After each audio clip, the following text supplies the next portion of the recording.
Boletim Coppola.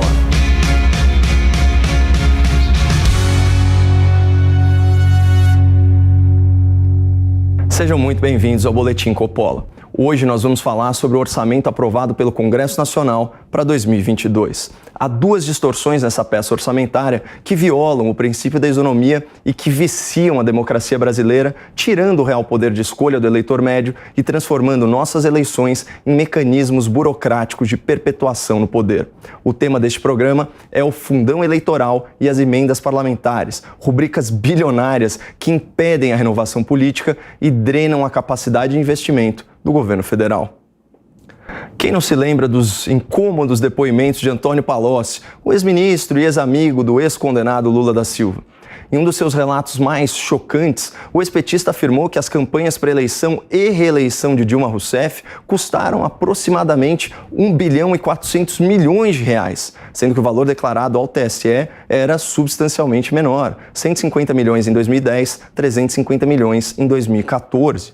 Os números escandalizam não apenas pela ilicitude do fato narrado, mas pelo volume de dinheiro que o lulopetismo teve à sua disposição para emplacar nas urnas uma fraude eleitoral como Dilma Rousseff, exterminadora de empregos, criadora de pobreza e mãe da recessão. Mas vamos parar no tempo e cortar para 2022. Hoje nós temos um Lula reabilitado, juridicamente pelo STF, politicamente pela grande imprensa. Mas temos o PT fora do governo federal sem poder fazer aquilo que eles sabem fazer de melhor, que é malversar recursos públicos. Mas será que o partido quadrilha enfrentará dificuldades em arrecadar todos aqueles milhões de reais necessários para que Lula consiga enganar o povo mais uma vez? Pelo contrário, graças ao Congresso Nacional, legislando em causa própria, arranjar dinheiro para trapacear o povo nas eleições está cada vez mais fácil aqui no Brasil. Ano que vem, parlamentares que não abriram mão de 1 centavo durante a pandemia vão irrigar suas legendas com mais de 1 bilhão de reais do fundo partidário. Aquele mesadão recorrente e permanente que mantém as engrenagens do mecanismo rodando bem engraxadas e sujas. Além disso, outros 4 bilhões e 900 milhões de reais de verbas públicas serão destinados ao fundo eleitoral, popular fundão, um butim orçamentário pilhado pelo Congresso que usará dinheiro de eleitores inocentes para a campanha de políticos culpados. Esse programa não faz apologia da demonização da política, mas não é difícil entender a frase que voltou a circular nas redes sociais. Aspas, fundão eleitoral é o dinheiro que lhe será roubado para que você eleja quem vai lhe roubar. E nós podemos ilustrar o fundo de verdade nessa dura generalização com o exemplo do próprio PT. O partido recordista em dirigentes encarcerados e escândalos de corrupção será financiado com 590 milhões de reais de verbas públicas. Olha, se nós fôssemos um pouco mais ingênuos ou não soubéssemos aí da péssima índole de certas lideranças, nós poderíamos até imaginar que com tanta grana fácil o PT nem precisaria mais roubar. Os defensores dessa imoralidade, em plena crise sanitária, em plena crise econômica, alegam que o tal fundão eleitoral é uma despesa necessária para a garantia de eleições democráticas. Que falácia! O efeito do fundão é o exato oposto. Ele privilegia os candidatos de caciques partidários, ele favorece a perpetuação no poder, ele atrapalha a oxigenação política e fere direitos básicos do cidadão que não pode ser obrigado a contribuir com a disseminação de propaganda política da qual ele discorda. Uma democracia de verdade pressupõe a igualdade formal de condições na disputa eleitoral, ou seja, todos os candidatos devem ter a mesma possibilidade de captar recursos junto à sociedade para financiar suas campanhas, e isso conforme a sua capacidade política de engajar pessoas em torno das suas propostas. Mas, voltando ao nosso exemplo ilustrativo, vocês fazem ideia quantos filiados tem o PT? Segundo o portal do TSE, são mais de 1.540.000. Se cada um desses militantes fizesse aí uma pequena doação mensal espontânea de R$ 5,00, ao longo de 4 anos, o Partido dos Trabalhadores conseguiria captar honestamente 370 milhões de reais, sem precisar receber propina ou sem precisar parasitar o orçamento federal. E se você parar para pensar, é por meio de contribuições voluntárias que se financiam igrejas, clubes, associações e toda sorte de organizações da sociedade civil.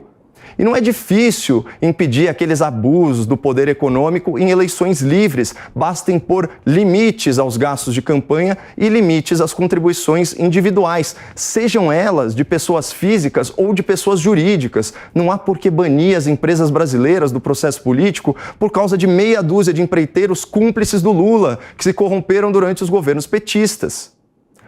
Mas o fundamental aqui é que você perceba como a velha política opera e se adapta, sempre conforme interesse próprio e, via de regra, em desacordo com o interesse público. Se nas décadas passadas o PT precisava engendrar esquemas multibilionários de corrupção para captar recursos para suas campanhas, hoje basta sequestrar o orçamento federal pelas vias parlamentares. E nem adianta o presidente vetar, porque o Congresso derruba o veto. Ou seja, antes a população era prejudicada pelo desvio de dinheiro público por meios ilegais para o financiamento de campanha. E agora a população é prejudicada pelo desvio de dinheiro público por meios legais para o financiamento dessas mesmas campanhas. O resultado é idêntico. Por isso que o professor e jurista Modesto Carvalhosa se refere a esse tipo de fenômeno como corrupção legalizada. E não à toa, outro grande brasileiro, o jornalista J.R. Guzzo, escreveu sem cerimônias: poucas vezes se roubou com tanta disfarçatez dinheiro dos impostos, como no caso do fundo eleitoral. E no próximo bloco, outro vício da nossa democracia: as emendas parlamentares que, à revelia do povo, estão transformando o sistema presidencialista num parlamentarismo disfarçado e criando currais eleitorais que afetam os resultados das urnas. Nós voltamos já já. Boletim Coppola.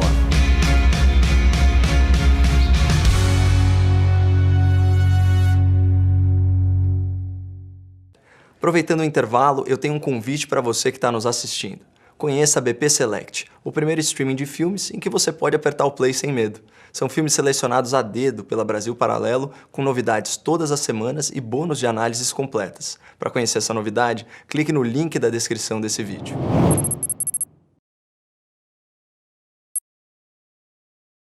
Você que acompanha o Boletim Coppola já sabe qual a assessoria financeira que eu escolhi para proteger o meu patrimônio e ampliar as minhas conquistas. Agora eu quero te apresentar os profissionais da Aquavero que cuidam diretamente das minhas finanças, influenciam as minhas decisões de investimento e podem cuidar da sua conta também. Cara, eu acredito muito no Brasil. E não é porque eu sou otimista, é porque eu sou realista. A gente brinca que ele é o economista mais patriota. Eu me considero um economista patriota. Houve uma verdadeira revolução nas estatais brasileiras nos últimos anos. Elas são lucrativas, têm governança e o melhor, perspectiva de privatização. E não dá para ignorar os avanços na infra. Bilhões de dólares em investimento contratado que vão aquecer o mercado. Tem um Brasil que tá dando certo. Tá cheio de oportunidade. Mas por questões partidárias, não se fala muito disso. Melhor pro nosso cliente. Eu tenho certeza que os meus investimentos estão em boas mãos. E agora você também tem a oportunidade de ser atendido por um dos meus assessores. Acesse campanha.aquavero.com.br/boletim e entre em contato por e-mail ou WhatsApp, ou clique no link do descritivo desse vídeo. Boletim Coppola.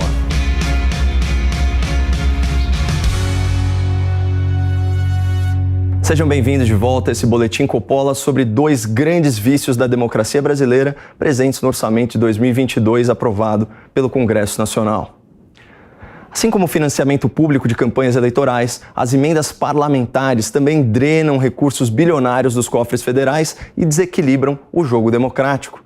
Afinal, é muito difícil para um candidato de fora da política competir em igualdade de condições com deputados e senadores em busca de reeleição que, individualmente, tiveram mais de 60 milhões de reais ao longo de 4 anos para oferecer aos seus redutos eleitorais e aliados políticos. E vamos combinar que a separação dos poderes tem a sua razão de ser. Legislativo não é executivo. Em termos de orçamento federal, a atividade parlamentar deveria estar restrita ao aprimoramento e à necessária fiscalização.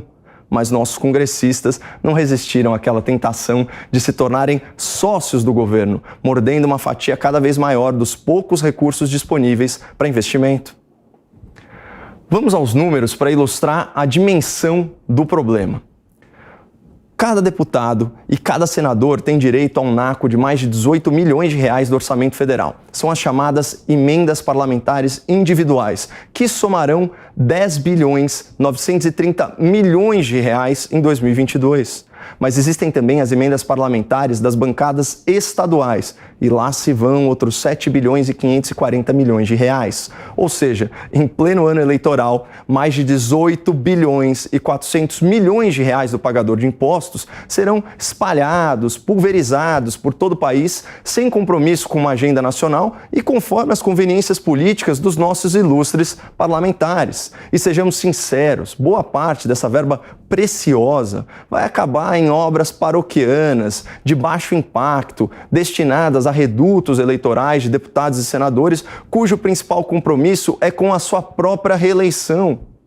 E além dessas emendas, o orçamento de 2022 prevê mais de 16 bilhões e 500 milhões de reais a serem geridos pelo Congresso na figura cada vez mais poderosa do relator do orçamento. No total, entre as emendas parlamentares individuais, de bancada e do relator, são 35 bilhões de reais a serem empenhados em ano eleitoral, conforme as demandas circunstanciais de deputados e senadores.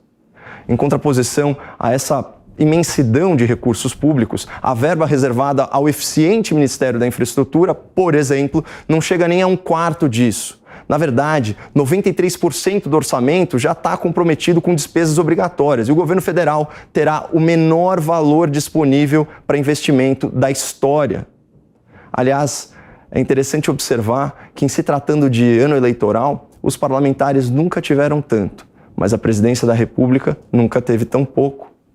O fato é que, gradualmente, as elites políticas vão criando novos mecanismos de perpetuação no poder e, sorrateiramente, sem consulta ao povo, o Congresso brasileiro vem transformando o sistema presidencialista em um arremedo parlamentarista. Em 2022, é fundamental que nós estejamos muito atentos à opinião dos nossos candidatos sobre o fundo eleitoral e sobre as emendas parlamentares. Muito obrigado, não percam a esperança no Brasil e fiquem com Deus.